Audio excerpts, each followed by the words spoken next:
За тэгэхээр дөрөв бас зарим гишүүд бэд томилснороо тухайн компани ашиг орлого сайжраад байна штэ гэсэн зүйлийг бас ярьсан тийм ээ.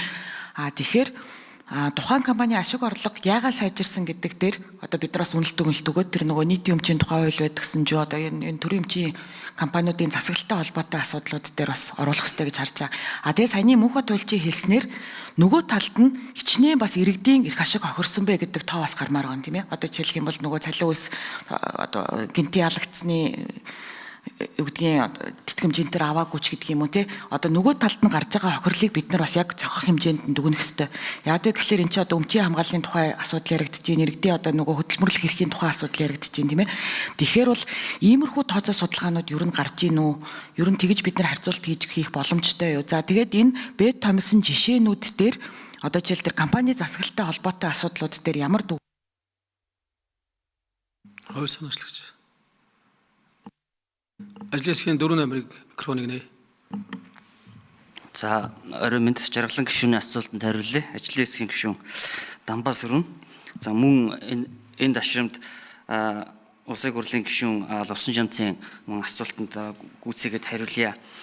За өнгөрсөн хугацаанд нийт бэд томилсон 7 компаниас дулааны 3 дугаар цахилгаан станц компани болоод 5 толгой төмөр зам компаниудын одоо мэдээллийг бол авах боломжгүй буюу гаргаж өгөхгүй байгаа. За дулааны 3 дугаар цахилгаан станц дээр өнгөрсөн оны 6 дугаар сарын 18-нд томилогдсон төлөөлөгч бол одоогийн байдлаар авилгатай тэмцэх газарт шалгаж байгаа шалтгаанаар бол ажил үргээ гүйцэтгэхгүй байгаа. За энэ компани дээр бол одоогийн байдлаар ашигтай зүйл харагдахгүй байгаа. За тухайлбал 5 хоногийн өмнө эрчим хүчний сайдаар ахлуулсан ажлын хэсэг тухайн компани дээр ажиллахад урт хугацааны үр төлбөр нь 37.5 тэрбум төгрөг. За богино хугацаат үр төлбөр бол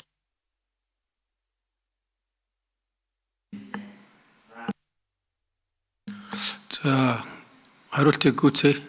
4 номерын микрофоныг нээ.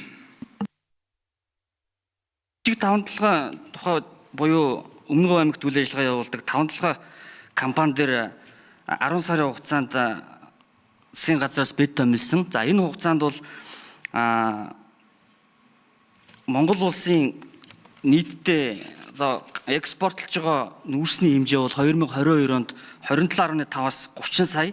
За 2023 онд 60-аас 70 сая тонн буюу нэг дахин одоо нэмэгдсэн нь бол Орос Украины дайнтай холбоотойгоор нүүрсний үн дэлхийн зах зээл дээр $457 болсноор нэмэгдсэн.